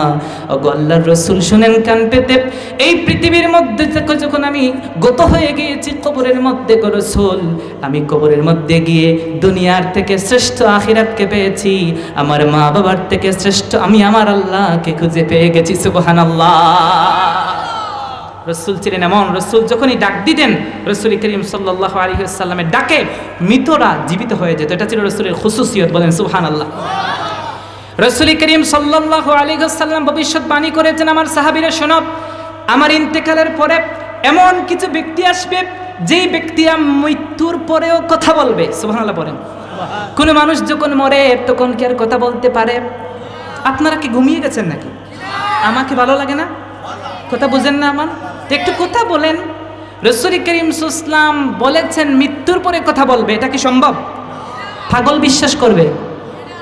কিন্তু দেখেন হাদিসের মধ্যে এসেছে, হুযায়ফা ইবনুল ইয়ামান হাদিস বর্ণনা করেন, সামি'তুন নবিয়্য সাল্লাল্লাহু আলাইহি ওয়াসাল্লাম ইয়াকুল ইয়াকুনু ফি উম্মতি রাজুলুন ইয়াতাকাল্লামু বা'দাল মাউত। রাসূল বলেছেন, শুনো সাহাবীরা, আমার ইন্তেকাল মুবারকের পরে এমন কিছু সাহাবী আসবেন যেই সাহাবীরা মৃত্যুর পরেও তারা কথা বলবেন। সুবহানাল্লাহ। দলিল নিয়ে যান, রাসূলের ভবিষ্যৎবাণী অক্ষরে অক্ষরে প্রমাণিত হয়ে গেছে। রাসূল করিম সাল্লাল্লাহু আলাইহি ওয়াসাল্লামের ইন্তেকাল মুবারকের পরে রাসূলের একজন জলিলুল কদর সাহাবী যায়েদ বিন হারেসা রাদিয়াল্লাহু তাআলা আনহু সহ অপরাপর কতিপয় সাহাবী মৃত্যুর পরেও তারা কথা বলেছেন। সুবহানাল্লাহ। আমি প্রথমেই বলেছি রাসূল মন ভরে কোনো কথা বলেন না, রাসূল মিথ্যা কথা বলেন না। আমার রাসূল হচ্ছেন সাদিকুল মাসদুক, চরম সত্যবাদী নবী। সেই নবী বলেছেন আমার ইন্তেকাল মুবারকের পরে কিছু ব্যক্তি এমন আসবে যারা মৃত্যুর পরে কথা বলবে। এই কথাটা বড় চমৎকার করে ইমাম হালাবি বুখারী তারিখুল কাবীরের মধ্যে এনেছেন, প্রথম খণ্ড 337 পৃষ্ঠার 1059 নম্বর হাদিস। ওয়া মিনহা ইখবারুহু সাল্লাল্লাহু আলাইহি ওয়াসাল্লাম আন্না রাজুলান মিন উম্মতি মান ইয়াতাকাল্লামু বা'দাল মাউতি ফাকানা কাযালিকা ওয়া হুয়া যায়েদ ইবনুল খারিজাতা যায়েদ ইবনুল হারিসাতা ওয়া তাকাল্লামা গায়রুহু আইদান। রাসূল বলেছেন আমার ইন্তেকাল মুবারকের পরে কিছু মানুষ এমন আসবে যেই মানুষ তারা মৃত্যুর উপরে কথা বলবে। রাসূলের কথাটা করে প্রমাণিত হয়েছে। রাসূলের সাহাবী যায়েদ বিন হারেসা রাদিয়াল্লাহু তাআলা আনহু মৃত্যুবরণ করার পরেও তিনি কথা বলেছেন, সুবহানাল্লাহ। শুধু তিনি না, ওয়া তাকাল্লামা গায়রুহু আইদান, তিনি ছাড়া আর অনেক সাহাবী মৃত্যুর পরেও কথা বলেছেন। বুখারী আত-তারিখুল কাবীরের 3য় খণ্ডের 380 পৃষ্ঠার 1281 নম্বর হাদিসের মধ্যে এসেছে যায়েদ বিন খারেজা রাদিয়াল্লাহু তিনিও মৃত্যুর উপরে কথা বলেছেন, সুবহানাল্লাহ। যায়েদ ইবনুল খারিজা ইবনে আবি যুহাইরিল খাজরাজিয়ুল আনসারিয়্যু তাকাল্লামা বা'দাল মাউত, হযরত যায়েদ বিন খারেজা রাদিয়াল্লাহু তাআলা আনহু মৃত্যুর পরেও কথা বলেছেন, সুবহানাল্লাহ। অন্য বর্ণনায় এসেছে যায়েদ ইবনুল খারিজা ইবনে আবি যুহাইরিল খাজরাজিয়ুল আনসারিয়্যু শাহিদা বাদরান তুফি জামান উসমান ওয়া হুয়াল্লাযী তাকাল্লামা বা'দাল মাউত। এই পৃথিবীর মধ্যে যায়েদ বিন খারেজা তিনি এমন একজন সাহাবী ছিলেন, এই সাহাবী কিন্তু শাহিদা বাদরান বদরের যুদ্ধে তিনি অংশগ্রহণ করেছেন, সুবহানাল্লাহ পড়েন। উসমান রাদিয়াল্লাহু তাআলা আনহুর খেলাফতকালে ইন্তেকাল করেছেন, সেই সাহাবী মৃত্যুর পরে কথা বলেছেন, সুবহানাল্লাহ। তাহলে কি বুঝতে পারলেন? রাসূল করিম সাল্লাল্লাহু আলাইহি ওয়াসাল্লাম এমন পার্সন ছিলেন, রাসূল করিম সাল্লাল্লাহু আলাইহি ওয়াসাল্লাম ভবিষ্যৎবাণী যা করেছেন, মাথামোটা বিজ্ঞানীরা রাসূলের কথা শুনে আশ্চর্য হয়ে রাসূলের হাদিসগুলোকে গবেষণা করছে। প্রত্যেকটা বিজ্ঞানী আপনি খুঁজে দেখেন রাসূলের হাদিসকে গবেষণা করে করে সত্য প্রমাণ করেছে। ইসলামের সুশীতল ছায়াতলে এসে কালিমা পড়ে মুসলমান হতে বাধ্য হয়েছে, বলেন সুবহানাল্লাহ। সেই নবীকে আল্লাহ রাব্বুল আলামিন বানিয়েছেন এমন একজন পার্সন, সেই রাসূল করিম সাল্লাল্লাহু আলাইহি ওয়াসাল্লামের সাথে জীবিত প্রাণী, যদি কোনো প্রাণীকে জবাই করে একদম মেরে ফেলা হয়, এমন কি তরকারি করে যদি রান্না করে খেয়েও ফেলা হয়, সেই প্রাণীটাকেও রাসূল যদি আদেশ করেন যে প্রাণী তুমি দাঁড়িয়ে যাও, আল্লাহ রাসূলের সাহাবী হাদিস বর্ণনা করেছেন রাসূল করিম সাল্লাল্লাহু আলাইহি ওয়াসাল্লাম মৃত প্রাণী যেটাকে জবাই করে আপনি আমি খেয়ে ফেলেছি, ওটাকেও রাসূল আদেশ করলে ওই প্রাণীটাও জীবিত হয়ে যায়, সুবহানাল্লাহ। দেখেন হাদিসের মধ্যে এসেছে দালাইলুন নবুওয়াতের মধ্যে ইমাম বাইহাকি এনেছেন 560 নম্বর হাদিস, নাবহানি হুজ্জাতুল্লাহি আলাল আলামিনের মধ্যে এনেছেন 421 পৃষ্ঠা, কাস্তাল্লানি মাওয়াহিবুল লাদুনিয়ার 2য় খণ্ডের 578 নম্বর পৃষ্ঠার মধ্যে এনেছেন। এই পৃথিবীর মধ্যে একজন ঐতিহাসিক লেখক আবুল ফিদা ইমাদউদ্দিন ইবনে কাসির রাহমাতুল্লাহ আলাইহি আল বিদায়া ওয়ান নিহায়া বিশাল ইতিহাসের কিতাব লিখেছেন। সেই কিতাবের 6তম খণ্ডের 109 নম্বর পৃষ্ঠার মধ্যে উল্লেখ করেছেন জাবির বিন আব্দুল্লাহ রাদিয়াল্লাহু তাআলা আনহু নিজে হাদিস বর্ণনা করছেন, নিজে বলছেন ওয়া কানা রাসূলুল্লাহ সাল্লাল্লাহু আলাইহি ওয়াসাল্লাম, একবার আমি আল্লাহর রাসূল এবং তার সাহাবায়ে কেরামকে দাওয়াত করলাম আমার বাসায়। আমি দেখলাম রাসূল করিম সাল্লাল্লাহু আলাইহি ওয়াসাল্লাম এবং সাহাবায়ে কেরাম কাজ করতে করতে ক্লান্ত হয়ে গেছেন। এই মুহূর্তটা যদি কাজে লাগানো যায়, রাসূল এবং তার সাহাবীকে যদি দাওয়াত করে নিয়ে আপ্যায়ন করানো যায়, কোনো কিছু খাওয়ানো যায়, রাসূল আমার উপর খুশি হয়ে যাবেন। যার উপর রাসূল খুশি তার উপর আল্লাহ খুশি, যার উপর আমার আল্লাহ খুশি তার উপর আল্লাহর জান্নাত ওয়াজিব হয়ে যায়, সুবহানাল্লাহ। সাহাবায়ে কেরাম কত জ্ঞানী ছিলেন দেখেন, তিনি বললেন এই সুযোগটা কাজে লাগাতে হবে। তিনি দৌড়ালেন, গিয়ে বললেন আমার কলিজার টুকরা স্ত্রী, আমাদের তো কোনো কিছু নাই, একটা বকরি আছে, এই বকরিটা জবাই করব। এই মুহূর্তে জবাই করে আমি রাসূলকে এবং সাহাবায়ে কেরামকে খাওয়াবো। আমি দেখেছি রাসূলটা অভুক্ত, সাহাবায়ে কেরাম অভুক্ত, এই মুহূর্তে খাবালি জান্নাতটা আমি হাতের মধ্যে পেয়ে যাব রে মা। আমার স্ত্রী তিনি চলে গেলেন, খাসিটা জবাই করলেন, সুবহানাল্লাহ বলেন। খাসি জবাই করার পরে নিয়ে আসলেন রাসূলকে দাওয়াত করে, সাহাবায়ে কেরাম আসলেন। হাদিসের মধ্যে এসেছে ওয়া কানা রাসূলুল্লাহ সাল্লাল্লাহু আলাইহি ওয়াসাল্লাম ইয়াকুল, রাসূল আসলেন, কথা বলা বন্ধ করেন, মনোযোগ দিয়ে আমার কথা শুনেন। রাসূল করিম সাল্লাল্লাহু আলাইহি ওয়াসাল্লাম সাহাবায়ে কেরামকে নিয়ে গোল করে বসলেন, বসে বললেন কুলু মন মতো খাবে, সুবহানাল্লাহ পড়েন। ওয়ালা তাকসিলু, হাড্ডিগুলা ভাঙবে না, হাড্ডিগুলা আলতো করে খেয়ে এক জায়গার মধ্যে রাখো। সুম্মা ইন্না রাসূলুল্লাহি সাল্লাল্লাহু আলাইহি ওয়াসাল্লাম জামাআল ইযামা ওয়াসাতি ফি জাফনিল ওয়াসাতি ফাওয়াদা'a ইয়াদাহু আলাইহা সুম্মা তাকাল্লামা লাম আসমা'হু ইল্লা আন্নী আরা শাফাতাইহি তাতাহাররাকান। রাসূল করিম সাল্লাল্লাহু আলাইহি ওয়াসাল্লাম বললেন হাড্ডিগুলা ভাঙবে না। হাড্ডিগুলা ভাঙলেন না, সাহাবায়ে কেরাম একত্রিত করে রাখলেন। রাসূল হাড্ডির পাশে গেলেন, হাড্ডির দিকে তাকালেন, তাকিয়ে রাসূল যেন কি বললেন আমি শুনি নাই। সাহাবী বলতেন রাসূল কি পড়েছেন, ঠোঁট নাড়িয়ে বুঝতেছি আমি বুঝেছি কিছু পড়েছেন, কি পড়েছেন শুনি নাই। তারপর রাসূল হাড্ডির মধ্যে একটা ফুঁক দিলেন। রাসূল ফুঁক দিতে দেরি হয়েছে, যেই খাসিটা যেই বকরিটা জবাই করে এই মুহূর্তে সাহাবীদেরকে খাওয়িয়েছি হুবহু একটা বকরি দাঁড়িয়ে গেছে, সুবহানাল্লাহ। তিনি বলছেন আল্লাহর রাসূল আমাকে ডাক দিলেন, ডাক দিয়ে বললেন ও আমার সাহাবী এদিকে আসো, খুদ শাতাকা ইয়া জাবের, ও আমার সাহাবী জাবের নাও, এই দেখো তোমার বকরি, যেই বকরিটা এই মুহূর্তে জবাই করে আমাকে খাওয়িয়েছিলে, নাও এটা তুমি ধরে তোমার বাসার মধ্যে নিয়ে যাও, এটা এখন বরকতময় হয়ে গেছে, সুবহানাল্লাহ বলেন। এটা তোমার বাসার মধ্যে নিয়ে যাও। তিনি বললেন আমি গেলাম, যাওয়ার পরে যখনই আমার স্ত্রী দেখলেন আমার হাতের মধ্যে ওই বকরিটা, যেই বকরি কিছুক্ষণ পূর্বে রাসূলকে আমি জবাই করে খাইয়েছি, স্ত্রী অবাক হয়ে বললেন মা হাযিহি ইয়া জাবের, ও জাবের এটা কি? আল্লাহু আকবার বলেন। এটা অবাক হওয়ার বিষয় কিনা বলেন না? একটু আগেই তো এটা চোখের সামনে জবাই করা হয়েছে, হুবহু বকরি তোমার কাছে কেমনে আসলো স্বামী? তিনি বললেন শোনো, ওয়াল্লাহি আল্লাহর শপথ করে বললাম, শাতানাল্লাতি যাবাহনাহা লিরাসূলিল্লাহি সাল্লাল্লাহু আলাইহি ওয়াসাল্লাম, আদরের স্ত্রী শোনো, ইতিপূর্বে এই বকরিটাই আমি নিজ হাতে জবাই করে রাসূলকে দিয়েছি, কিন্তু আমি দেখলাম রাসূল সাহাবীদেরকে বললেন হাড্ডিগুলা ভাঙবে না, একত্রিত করে রাখো, দা আল্লাহ ফাহইয়াহা।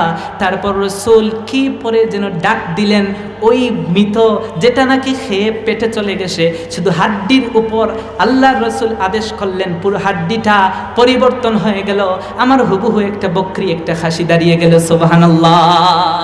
সেই দিন জাবের রাদিয়াল্লাহু তাআলা আনহুর স্ত্রী বললেন আনা আশহাদু আন্নাহু রাসূলুল্লাহ সালাস মাররাতিন, তিনবার বললেন খোদার কসম ওয়াল্লাহি আমি সাক্ষ্য দিচ্ছি নিঃসন্দেহে তিনি আল্লাহর পক্ষ থেকে প্রেরিত নবী এবং রাসূল, তাতে কোনো সন্দেহ নাই, সুবহানাল্লাহ। কি বুঝলেন? রাসূলের খুসুসিয়ত দিয়েছেন কে? আপনি ডাকেন এই জায়গায় একটা ব্যাঙ মরলে ওটাকে ডাকেন, উঠবে? কথা বলেন না কেন?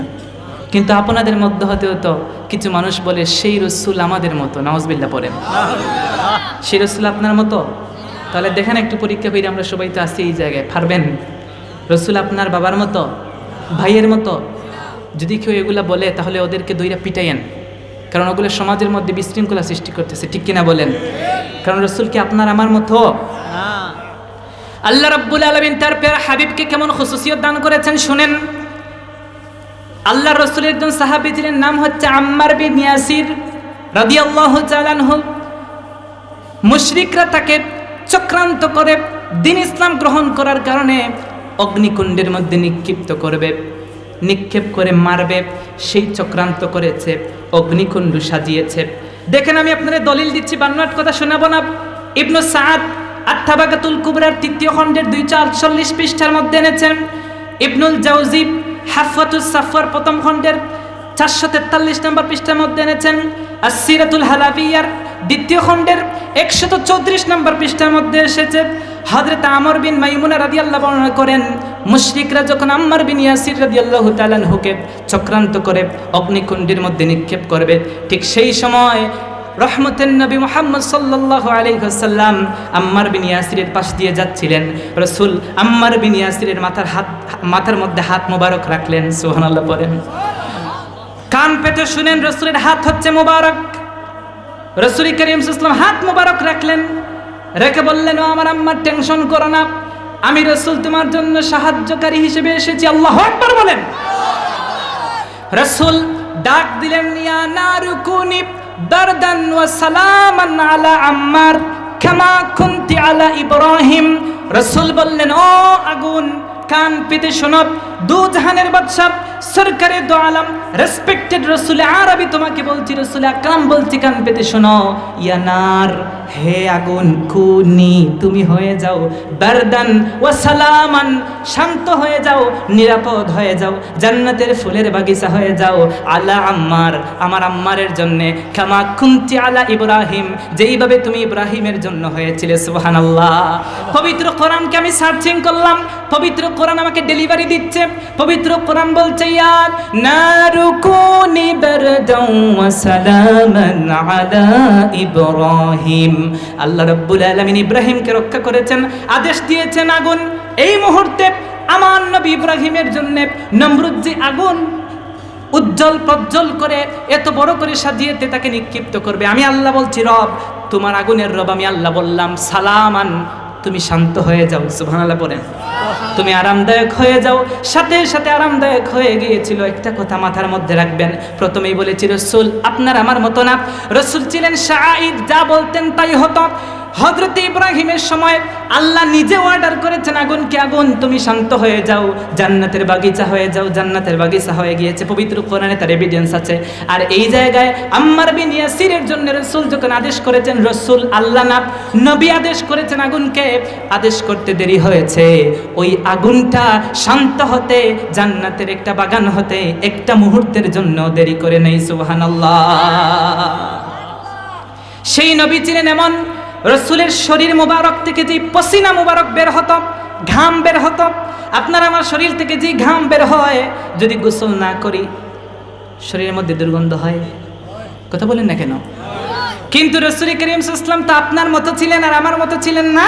আসেন দেখাই আপনাকে, আসেন আমার কাছে। রসুল করিম সাল্লাল্লাহু আলাইহি ওয়াসাল্লাম আপনার আমার মতো ছিলেন কিনা প্রমাণ দেই। রসুল করিম সাল্লাল্লাহু আলাইহি ওয়াসাল্লাম আরবের মধ্যে বসবাস করেছেন। রসুল উত্তপ্ত একটা শহর মরু অঞ্চলে বসবাস করেছেন, ঠিক কিনা বলেন? উত্তপ্ততা গরমের কারণে রসুলের শরীর থেকে পসিনা মুবারক বের হতো, ঘাম মুবারক বের হতো। মনে রাখবেন রসুলের ঘামটা হচ্ছে মুবারক। ঘামটা কি? রসুলের প্রস্রাব হচ্ছে মুবারক, পায়খানা হচ্ছে মুবারক। রসুল করিম সাল্লাল্লাহু আলাইহি ওয়াসাল্লাম আপাদমস্তক মুবারক, মাথার মধ্যে ঢুকাইছেন এটা। রসুলের চুলটাও মুবারক, দাড়িটাও মুবারক, জবানটাও মুবারক, কথাটাও মুবারক। রসুল গুঠা রসুল হচ্ছেন মুবারক। আল্লাহু আকবার। আজকাল যদি কোনো ভাই রসুলকে মুবারক মানতে নারাজ হয়, আমরা বলবো আপনার দলিল নিয়ে আপনি দেখেন, আমি রসুলকে বলেছি মুবারক, তার প্রমাণ আমার কাছে আছে, ঠিক কিনা বলেন? আসেন আমি আপনাকে প্রমাণ দিচ্ছি। আসেন, ইবনু আসাকির আসসিরাতুন নববিয়ার প্রথম খণ্ডের 319 পৃষ্ঠায় এনেছেন। ফারুক আজম রাদিয়াল্লাহু তাআলা আনহু তিনি বর্ণনা করেছেন, এই পৃথিবীর মধ্যে আল্লাহ রাব্বুল আলামিনের প্যারা হাবিবের শরীর মুবারক থেকে যে ঘাম মুবারক, পসিনা মুবারক বের হতো, কানা রিহা আরিকা রাসূলুল্লাহ সাল্লাল্লাহু আলাইহি ওয়াসাল্লাম রিহাল মিসকে, রাসূলের শরীর মুবারক থেকে যে ঘাম মুবারক বের হতো সেটা মেশক আম্বরের থেকেও 1000 গুণ বেশি সুগন্ধিযুক্ত ছিল। সুবহানাল্লাহ। তিনি বলেছেন, বি আবি, আমার মা বাবা তার কদমে কুরবান হোক, লাম আরা ক্বাবলাহু ওয়ালা বা'দাহু মিসলুহু সাল্লাল্লাহু আলাইহি ওয়াসাল্লাম, আমার গোটা জীবনে রাসূলের থেকে পবিত্র এমন রাসূল, এমন অসাধারণ একজন মানুষ ইতিপূর্বে আমি দেখি নাই। সুবহানাল্লাহ। সে রাসূল করিম সাল্লাল্লাহু আলাইহি ওয়াসাল্লামের ঘামটা, পসিনাটা ছিল মুবারক। পসিনা মুবারক ছিল কি? মনে থাকবে এটা? এটা রাসূলের খুসুসিয়ত ছিল। রাসূল করিম সাল্লাল্লাহু আলাইহি ওয়াসাল্লামের এই পসিনা মুবারকটা, ঘাম মুবারকটা সাহাবায়ে কেরাম আতর হিসেবে ব্যবহার করতেন। সুবহানাল্লাহ পড়েন। এই পৃথিবীর মধ্যে যত আতর কিয়ামত পর্যন্ত আসবে, সমস্ত আতরগুলো একত্রিত করলেও রাসূল করিম সাল্লাল্লাহু আলাইহি ওয়াসাল্লামের পসিনা মুবারক যেই পরিমাণ সুগন্ধিযুক্ত, ওই পরিমাণ সুগন্ধিযুক্ত হবে না। বলেন না সুবহানাল্লাহ। সহিহ মুসলিমের মধ্যে এসেছে 4 খণ্ডের 1815 পৃষ্ঠার 2331 নম্বর হাদিস, আস-সুনান নাসাইর 8ম খণ্ডের 218 নম্বর পৃষ্ঠার 5371 নম্বর হাদিসের মধ্যে এসেছে, আনাস ইবনে মালিক রাদিয়াল্লাহু হাদিস বর্ণনা করেন, কানা নবী সাল্লাল্লাহু আলাইহি ওয়াসাল্লাম ইয়াদখুলু বাইতা উম্মি সুলাইম, রাসূল করিম সাল্লাল্লাহু আলাইহি ওয়াসাল্লাম যখন আরামের জন্য ইচ্ছা পোষণ করতেন, তখন আনাসের মা উম্মে সুলাইমের ঘরে রাসূল বিশ্রাম গ্রহণ করতেন। সেই সময় উম্মে সুলাইম ঘরের মধ্যে থাকতেন না।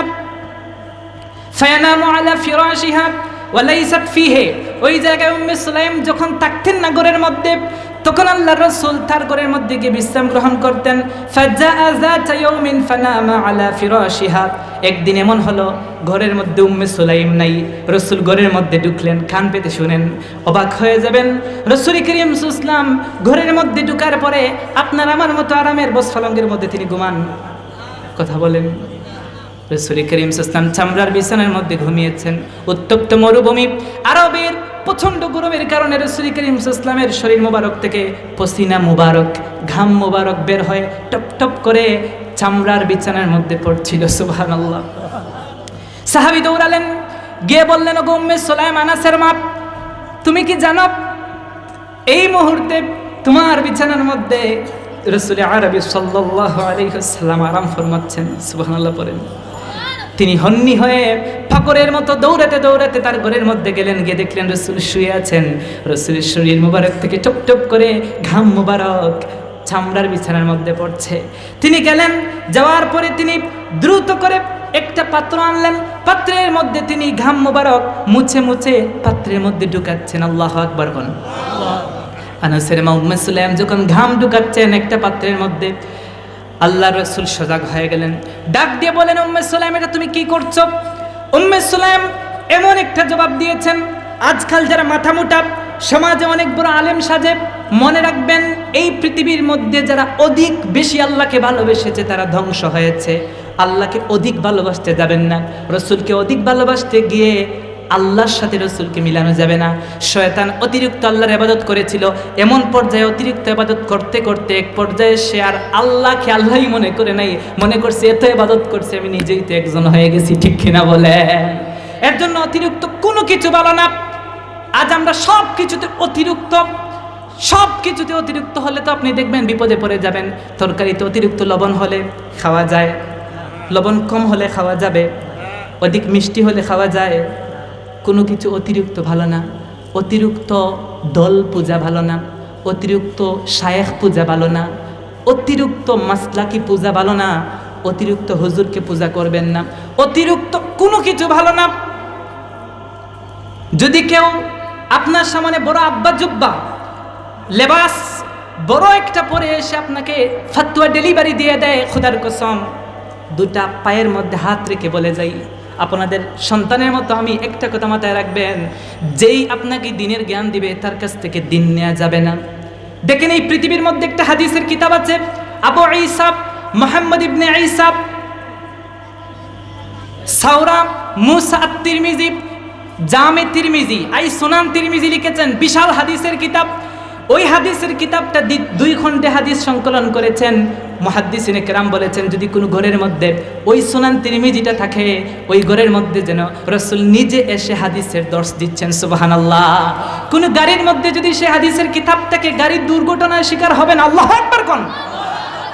ওই বিশাল হাদিসের কিতাবের লেখক ইমাম তিরমিজি গোটা হাদিস তিনি কিতাবের মধ্যে ইনক্লুড করার পরে একটা ফিনিশিং দিয়েছেন। আপনি আমি ঘর যখন ফাঁকা করি, নিচে আমরা ফিনিশিং দেই কিনা? একটু কথা বলেন আমার। এই ফিনিশিংটা হচ্ছে আসল। ফিনিশিং যদি সুন্দর না হয় ঘর সুন্দর লাগে না। কান পেতে শুনেন, ইমাম তিরমিজি বিশাল হাদিসের গ্রন্থ লিখতে গিয়ে একটা ফিনিশিং দিয়েছেন। তিনি বলেছেন, ফানজুরু আম্মান তাখুজুনা দীনাকুম, খোদার কসম আপনার 2টা পায়ের মধ্যে হাত রেখে বলছি, কান পেতে শুনেন। তিনি বলছেন, ফানজুরু, চিন্তা করো, ভাবো, আগে দেখো, সুরত আর সিরত আর লেবাস থেকে পাগল হয়ে যেও না, কণ্ঠস্বর দেখে লাফাইও না। আগে দেখো, ফানজুরু আম্মান তাখুযুনা দীনাকুম, তার দিন, তার ধর্ম, তার আকীদা, তার বিশ্বাস ঠিক আছে কিনা, মূল ভিত্তি ঠিক আছে কিনা, ওটাকে দেখো, তারপর তার কাছ থেকে দিন নাও। সবার কাছ থেকে দিন শেখা যাবে? আপনারা তো আজ অনেক দেখছেন অতিরিক্ত কিছু ভালো না, বলছিলাম না? আজ আমরা অতিরিক্ত মডার্ন হয়ে গেছি, অতি আধুনিক হতে গিয়া মসজিদের ইমাম সাহেবরা ইমামই মনে করে না ভাই। এখন মাসআলা জিজ্ঞেস করে গুগলকে, কাকে জিজ্ঞেস করে? আর ডানে বামে যেগুলো আছে সবগুলাই নেটওয়ার্কিং যা আছে ইন্টারনেটে সবগুলো দখল করে নিয়ে আসে। আর আমাদের কিছু দুর্বলতা আছে, আমরাও ওই লেখালেখির মধ্যে নাই, বুঝেন নাই? আমাদের মধ্যে কিছু সমস্যা আছে। তারা দেখবেন যত সফটওয়্যার আছে, যতগুলা ওয়েবসাইট আছে, সবগুলো ওই গুমরা দলের, ঠিক কিনা বলেন? আপনি দেখবেন তাদের সবগুলো দখলে। আপনি বেশি আধুনিক হয়ে গেছেন তো, হাতের মধ্যে ফোন আছে, যে কোনো বিষয়ে আগে ইন্টারনেটে সার্চ দেন, ইউটিউবের হুজুর থেকে নেন। দিন যদি ইউটিউব থেকে নেওয়া যেত, জিব্রিল 24,000 বার আল্লাহ রসুলের কাছে আসার দরকার কি ছিল? আল্লাহ কি চাইলে পারতেন না সরাসরি আল্লাহ রসুলের কাছে দিতে? আপনারা কথা বলেন, রসুলের কাছে জিব্রিল 24,000 বার এসেছেন, ওহী নিয়ে এসেছেন। আপনার মতো যদি বুদ্ধিমান ওই জায়গায় থাকতো, বলতো দরকার নাই, আল্লাহ সরাসরি দিলে হতো না, মাধ্যম লাগবে, মাথার মধ্যে ঢুকিয়ে রাখেন। এই পৃথিবীর মধ্যে আমি আপনাকে স্পষ্ট করে একটা বিষয় মনে করে দেয়া যাই, এই পৃথিবীর মধ্যে দিনটা সবার কাছ থেকে নেওয়া যায় না, এটা সরাসরি নিতে হয়। আপনি দিনটা ইমাম সাহেবের কাছ থেকে নেবেন, আপনি নেন ইউটিউব থেকে, যার কারণে আজকে নামাজে গিয়ে লাফালাফি করেন, ঠিক কিনা বলেন? মসজিদের ইমাম সাহেব যার পিছনে নামাজ পড়েন তিনি পড়েন একরকম, আপনি গিয়ে অঘোষিতভাবে, অঘোষিত মুখ দিয়ে বলেন না, অঘোষিত গিয়ে লাফালাফি করেন, অঘোষিতভাবে আপনি নামাজের মধ্যে এমন কিছু আমল করেন, এগুলো হাদিসের মধ্যে আছে, এগুলা করলে আপনার নামাজ হবে ভাই। নামাজ বুকের উপরে হাত বাঁধলে নামাজ হবে, হাত না বাঁধলেও নামাজ হবে। কেউ যদি হাত না বাঁধে, ছেড়ে দেয়, তাকাত্তুফ, হাত নাও বাঁধে, তাও নামাজ হবে। কথা বুঝতে পেরেছেন? কিন্তু কথা হলো, এই মসজিদে আমরা সবাই একটা সুন্নতের উপর আমল করি, আপনি এসে একটা হাদিস চালু করে দিলেন, ফিতনা সৃষ্টি করতে রাসূল নিষেধ করেছেন। হ্যাঁ, যেই মসজিদের ইমাম সাহেব ওয়ালাদ দাল্লিনের পরে জুড়ে আমিন বলেন, সেই জায়গায় মাইক নিয়ে আপনি আমিন বলবেন, আমি গেলে আমিও বলবো, ইমাম সাহেব গেলে উনিও বলতেই হবে, ওই জায়গায় গেলে চুপ করে থাকবেন না। আর যেই মসজিদে ইমাম সাহেব মুসল্লিরা আস্তে আমিন বলেন, ওই জায়গায় গেলে আপনি একটা হাদিস পেয়ে লাফ দিয়া জুড়ে আমিন বলবেন না। ওই জায়গার মসজিদের মুসল্লিরা যদি আমিন বলে আসতে, আপনি বলতে হবে কি?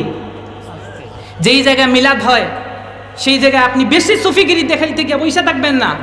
যেই জায়গায় মিলাদ হয় না সেই জায়গায় বেশি রসুলের প্রেমিক হতে গিয়ে, রসুলের ভালোবাসা অতিরিক্ত দেখাতে গিয়ে সেই জায়গায় জুড়ে মিলাদ পড়তে মানুষকে বাধ্য করবেন না। এগুলো বাড়াবাড়ি মাথার মধ্যে রাখবেন। যেই মসজিদের মধ্যে রফে আদাইন বারবার শুধু হাত বাড়াবাড়ি করে, ওই মসজিদে গিয়ে আপনি রফে আদাইন করবেন। যেই মসজিদে করে না ওই মসজিদে করে ফিতনা সৃষ্টি করবেন না। এগুলো হাদিস, আমরা মানি সুন্নাহ। আলী রাদিয়াল্লাহু তাআলা আনহু বলেছেন, সুন্নাত হচ্ছে ইয়াদউল আকুফি আলাল আকুফি ফি সলাতি তাহতা সুররা। তাহতা মানে নিচে, সুররা মানে নাভি, নাভির নিচে হাত বাতা, এটাই হচ্ছে প্রকৃত সুন্নাহ। সুবহানাল্লাহ পড়ে। হাদিসের মধ্যে কত কিছু আছে, হাদিসের মধ্যে যা আছে আপনি সব মানতে গেলে তো ঈমানই থাকবে না। একটা দলিল দিই আপনারে, যেমন ধরেন রাসূল করিম সাল্লাল্লাহু আলাইহি ওয়াসাল্লাম 11টি বিবাহ করেছেন, কোন বর্ণায় 13টি বিবাহ করেছেন। আপনি 13টি বিবাহ করলে ঈমান থাকবে? একটু কথা বলেন আমার সাথে, এগুলো তো হাদিস ভাই, সহিহ হাদিস, বুখারীর হাদিস।